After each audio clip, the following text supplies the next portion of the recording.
The moment my wife laughed and said, "I regret marrying you every single day," I didn't yell. I didn't flinch. I just smiled and told her, "Good thing I'm fixing that today." You could have heard a pin drop. Her family stopped mid-bite, frozen around the picnic table like a scene from a movie. See, that was the thing. She thought I was bluffing. She thought after all these years of keeping my mouth shut, of letting her little insult slide, I'd just take it again. Not this time. Not after what I'd learned. Before I tell you what happened next, make sure you hit subscribe, leave a like, and tell me in the comments what you would have done in my place. Because trust me, this one's worth your time. It all started that Saturday at her family's annual summer barbecue. The kind of event where everyone shows up pretending to like each other, kids running around with ice cream, uncles arguing over the grill, and that one aunt who's always 2 glasses of wine ahead of everyone else. I was standing near the patio, enjoying a beer, talking to her father about his latest golf trip. Things were normal, comfortable even. My wife, Nicole, was laughing with her cousins, looking like the perfect picture of charm and success in her blue sundress and oversized sunglasses. You'd never guess what kind of person she became behind closed doors. Then her cousin, Ashley, the one who thinks every gathering is a talk show, decided to stir the pot. "So, you too," she said, pointing her drink at us, still madly in love after all these years. I chuckled, ready to give the polite, easy answer. "Of course," but before I could open my mouth, Nicole smirked and said loud enough for the whole table to hear, "Madly in love? Please. I regret this marriage every single day." The laughter was instant, loud, casual, the kind people use when they think a joke is harmless. Even her mother chuckled, shaking her head. "Oh honey, we all say that sometimes." But she wasn't joking. I could tell by the way her eyes stayed fixed on me, daring me to react. And so I did. "Yeah," I said, calmly setting down my drink. "I regret it too. That's why I'm ending it." Silence. Even the sizzling from the grill seemed to stop. Her smile faltered. "What?" she whispered, her face pale under the sun. "You heard me," I said, still smiling. "You regret marrying me, and I regret staying married to someone who feels that way." Problem solved. Her uncle's beer froze halfway to his lips. Her brother muttered, "You're kidding, right?" But I wasn't. I'd reached the point where being quiet wasn't strength anymore. It was surrender, and I was done surrendering. Nicole tried to recover, forced a laugh, said, "Oh, come on, Jake, don't be dramatic." I was just joking. I looked straight at her and asked, "Were you?" "Because that's how you've been treating this marriage for years, a joke." Her dad, a quiet, decent man, frowned. "Now hold on, son, maybe we can talk this through." I nodded. "We've done that." I talked. She talked. Nothing changed. I stood up, slowly, and looked at her mother, who had always been kind to me. "You ever notice she never brings me up unless it's to make a punchline?" Her mother opened her mouth, then closed it. See, I'd spent months watching my wife turn our relationship into her favorite performance. Every dinner party, every social gathering, some little jab about me. I'd been boring, too responsible, too predictable. And maybe I was. But I was also the man who paid the bills when she was in grad school, who cooked when she worked late, who stayed when I found messages that would have made most men walk out immediately. Yeah, I forgave her once. Thought it meant something. Turns out, all it did was teach her I'd tolerate anything. Her cousin Ashley was still staring at us, like she couldn't believe what she'd started. Nicole tried to laugh again, but it came out shaky this time. "Seriously, babe, don't do this here." "Why not?" I said. "You had no problem disrespecting me here." That's when her father tried again. "Jake, maybe you two just need space." I nodded. "Exactly. And I'm finally taking it." I didn't yell. I didn't throw anything. I just took another bite of my burger, chewed slowly, and said, "Nicole's been telling people for months that I'm holding her back. Maybe she's right. So now she can go find herself, without me." The shift around that table was instant. People who'd been laughing seconds ago were now staring at her like they didn't recognize her. Her mother said softly, "Nicole, is this true?" And my wife's face crumbled. "Mom, he's twisting things." "Am I?" I said, "because I've got screenshots that say otherwise. The ones where you texted your coworker that marriage felt like a prison, and that I was just your safety net." She froze, her mouth open. Her brother slammed his beer down. "You said that." She didn't answer. She didn't have to. Her silence was enough. That's when I stood, wiped my hands on a napkin, and said, "I'm not here to make a scene. I'm here to end one." Then I turned and walked toward the house. Behind me, the entire backyard was silent. No laughter, no chatter, just the sound of realization sinking in. As I walked through the hallway, I could hear her mother's voice outside, trembling. "Sweetheart, what did you do?" Nicole's answer was muffled, panicked. And I thought to myself, for the first time in years, she's the one explaining herself, not me. I went into the bathroom, splashed cold water on my face, and stared into the mirror. I didn't look angry. I looked relieved. I'd been holding on to something broken, convincing myself that if I just tried harder, it would mend. But broken glass doesn't fix itself. It just cuts deeper the longer you hold it. When I stepped back outside, her entire family had gone quiet. Nicole was whispering rapidly to her parents, probably trying to spin the story. The cousins were avoiding eye contact. The aunts were whispering behind hands. I sat back down, grabbed my drink, and when her father tried to say something, I cut him off gently. "Don't worry, sir," I said. "This isn't your burden. It's mine, and I've already made peace with it." She looked at me, eyes glossy, voice trembling. "Jake, please, can we talk about this?" I smiled, but it wasn't warm. "We will," I said, "but not here, not in front of witnesses." And then I took another sip of my beer and looked straight at her cousin, the one who'd asked if we were happy. Guess that answers your question. The car ride home felt like driving through fog. She kept glancing at me, her hands tightening around the steering wheel, waiting for me to explode. But I didn't. The silence was heavier than any argument we'd ever had. The sound of the tires against the road filled the space between us, but neither of us spoke. I watched the reflection of her face in the window, her jaw clenched, eyes red, trying to come up with the right words to make me forget what just happened. When she finally spoke, her voice was small. "You really embarrassed me back there." I turned my head slowly. "You embarrassed yourself." She scoffed, tried to laugh like she always did when she wanted control back. "Jake, I made one stupid joke. Everyone knew I didn't mean it." I stared straight ahead. "No, they didn't. And neither did I." Her laugh cracked. "You're overreacting." "Am I?" I asked. "You told your entire family you regret marrying me every single day. That's not a joke. That's a confession." She sighed, her tone turning sharp. "You're twisting my words." I looked at her and said quietly, "No, Nicole, you're finally hearing them." We pulled into the driveway. The porch light was still on, illuminating the house we'd built together. New paint, trimmed hedges, a front door she'd insisted on repainting navy blue because it felt more inviting. Funny thing was, that house hadn't felt inviting in a long time. She cut the engine but didn't move. "So that's it. You're just ending it like that." I opened my door. "No, you ended it when you decided my love was a joke." She followed me inside, her voice rising now. "You're being ridiculous. People say things they don't mean when they're stressed." I tossed my keys on the counter. "You mean it, Nicole. You've been saying it for months, in different ways, to different people." I just finally listened. She froze. "What do you mean, listened?" I turned to face her. "I've heard the things you've told your friends. About how you feel trapped. About how I hold you back. About how you'd be happier if you'd never gotten married." I didn't have to snoop. People talk. Her face drained of color. "Who told you that? Does it matter?" I said. "It's not about who said it. It's about the fact that you said it." She crossed her arms, the defensive posture of someone used to winning arguments. "So what? You're just going to throw away everything we've built because of one comment?" "Because of one comment." I stepped closer. "You've been disrespecting me for years. Tonight was just the first time you finally did it with an audience." She shook her head. "You're blowing this out of proportion. We can fix it." "No," I said firmly. "We can't fix something you keep breaking." She looked around the room, desperate, searching for some familiar ground. "I don't understand where all this is coming from. I thought we were fine." I almost laughed. "That's the problem. You thought fine was enough. You thought I'd keep showing up, keep paying the bills, keep forgiving you, while you gave nothing back." She clenched her fists. "You always have to make yourself the victim." "Victim?" I said, raising an eyebrow. "I'm not a victim. I'm just done pretending that love means endurance."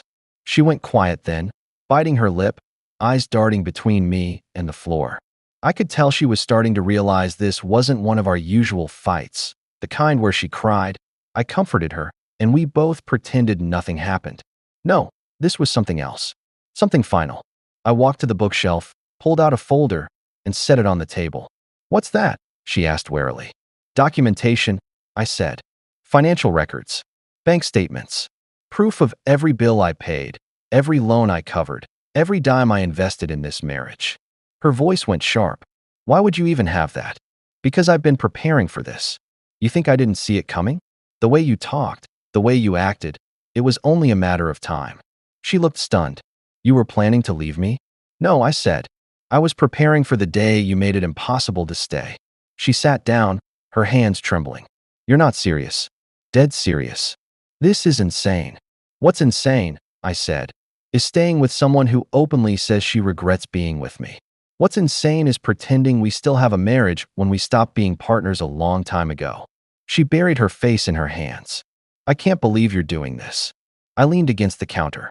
You can't believe it because you never thought there'd be consequences.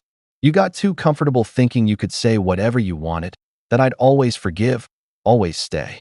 She looked up, eyes red and furious. You can't just throw me away like this. I'm not throwing you away, I said calmly. I'm walking away. The clock on the wall ticked softly between us, each second louder than the last. She finally whispered, You don't mean this. You love me. I nodded.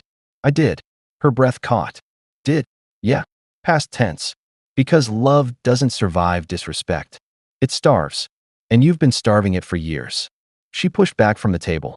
So what now? You move out. You tell everyone I'm the villain. I sighed. You already did that yourself. She turned toward the stairs. I can't even look at you right now. Good, I said. Maybe for once, you'll look at yourself. She stormed off, slamming the bedroom door so hard the frames on the wall rattled. I stood there for a while, letting the quiet settle in. It wasn't the peaceful kind of quiet, not yet. It was the quiet that comes after a storm, the kind that smells like change. I spent the next few hours sitting at the table, reviewing the papers, making a list of what I needed to take. It wasn't anger that kept me awake. It was clarity. For the first time, everything made sense. Every small insult, every passive-aggressive comment, every joke at my expense, they'd all been warning signs. I just hadn't wanted to see them. When I finally went upstairs, the bedroom light was off, but I could hear her crying. It didn't move me. Not this time. I packed a small bag quietly, just clothes, toiletries, my camera. As I zipped it shut, she whispered into the dark, Please don't go. I paused, my hand on the doorknob. You've been gone for a long time, Nicole, I said softly. I'm just catching up. And with that, I left the room, closed the door behind me, and for the first time in years, I felt something close to peace. I drove through the city with no destination in mind, just letting the road take me somewhere that didn't smell like old promises. The night air was cool, the streets quiet except for the occasional sound of distant traffic. I ended up at a small 24-hour diner on the edge of town, one of those places with peeling vinyl seats and waitresses who called everyone hon. I sat in the corner booth, ordered a black coffee, and stared out the window at the flickering neon sign. It felt strange, being free but not yet feeling it. Like my life had just hit pause and I was waiting for the next scene to begin. My phone buzzed on the table. Nicole. I watched it light up again and again until finally I answered. Her voice was trembling.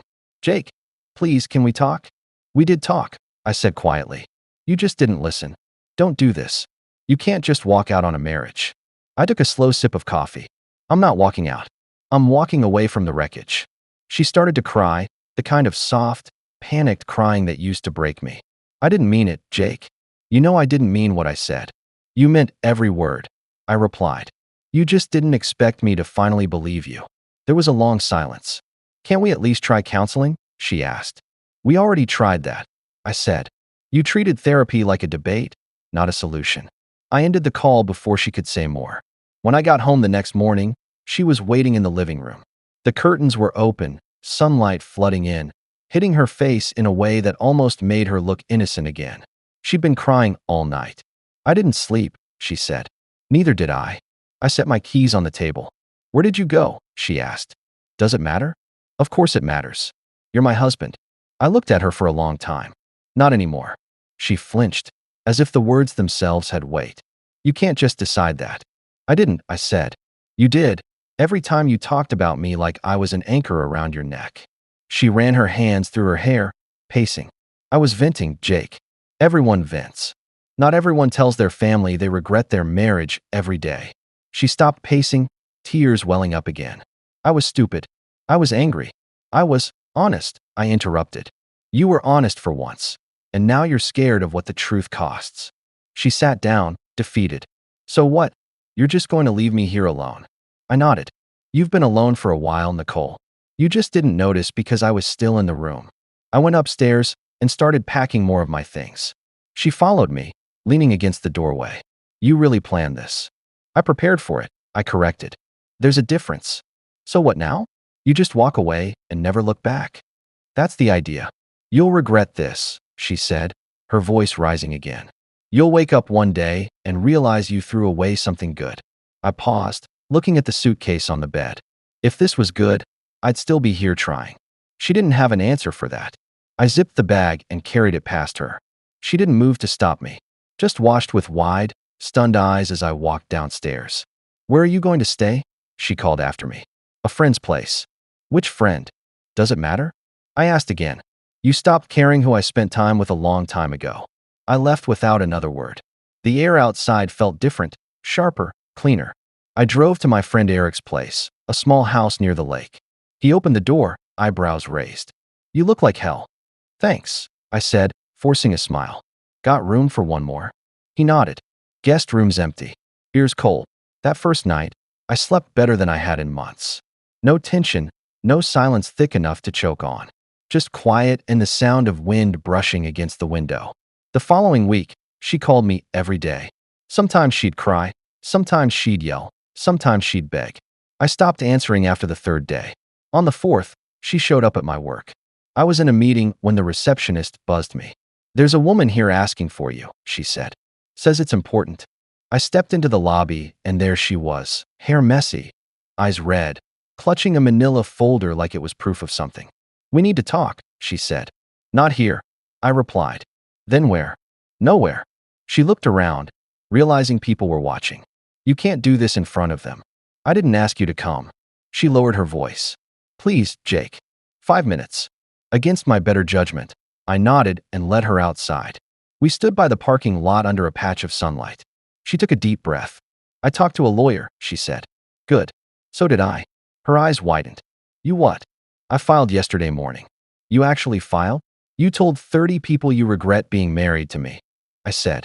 That was your goodbye, whether you realized it or not. She blinked, stunned. You can't just decide that for both of us.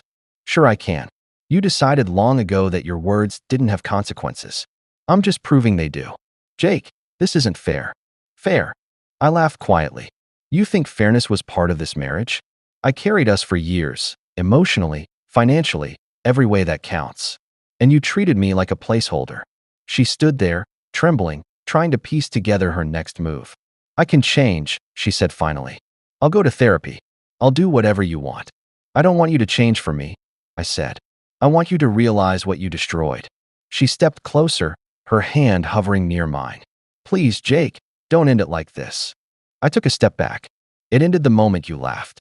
When I got back to my desk, my coworkers avoided eye contact. Word travels fast in small offices. I didn't care. I poured myself into work, stayed late most nights, and by the end of the week, I felt something I hadn't felt in years, control. Nicole's call slowed down after that, then stopped. For a moment, I thought maybe it was over. But peace never lasts long when guilt meets desperation.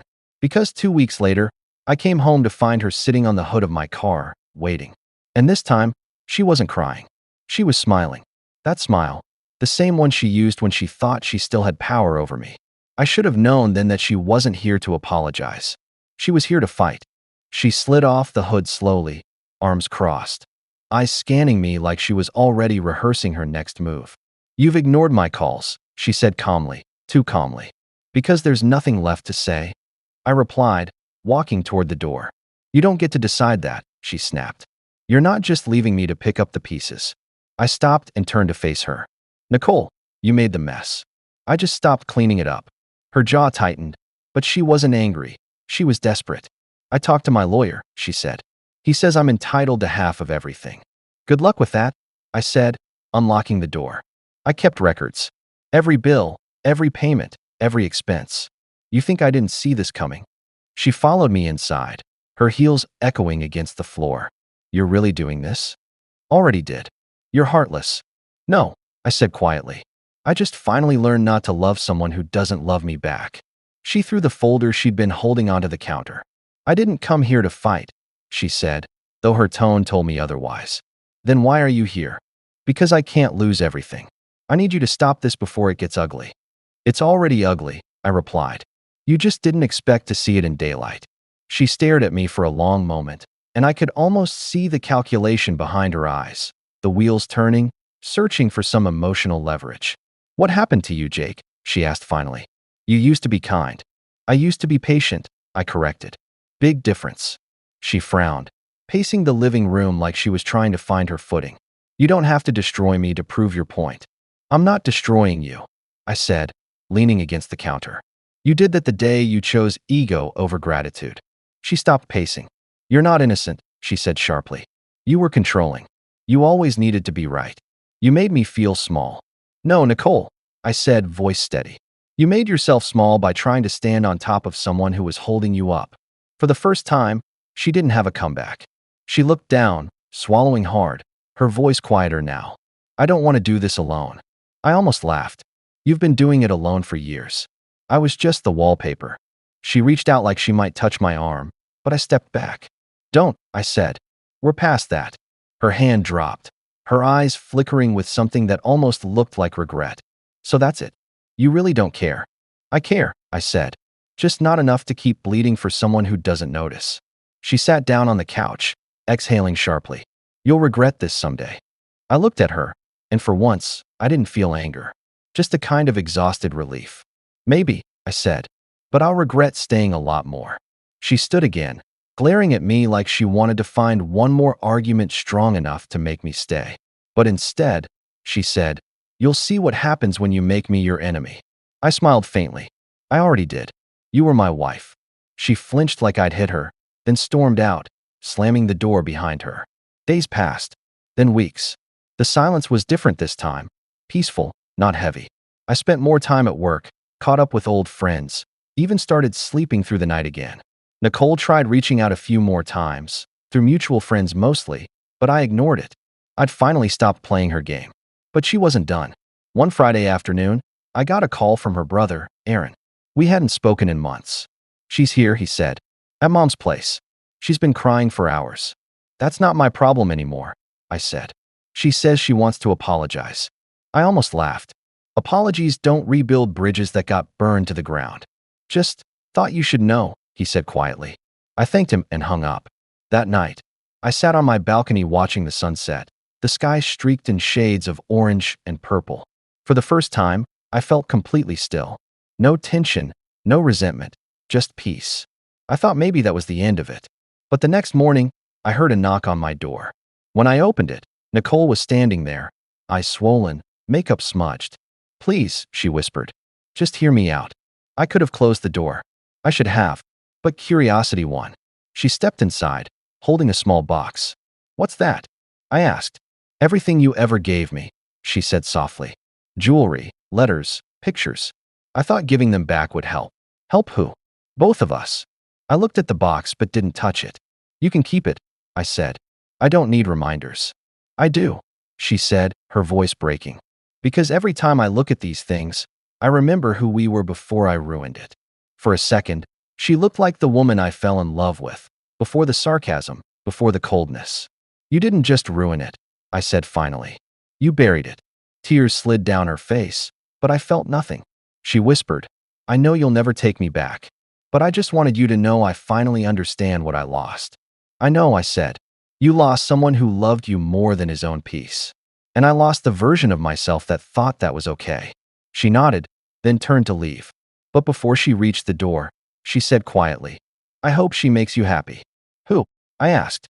"Whoever comes next," she said, and then she was gone. Months later, I did meet someone, Claire.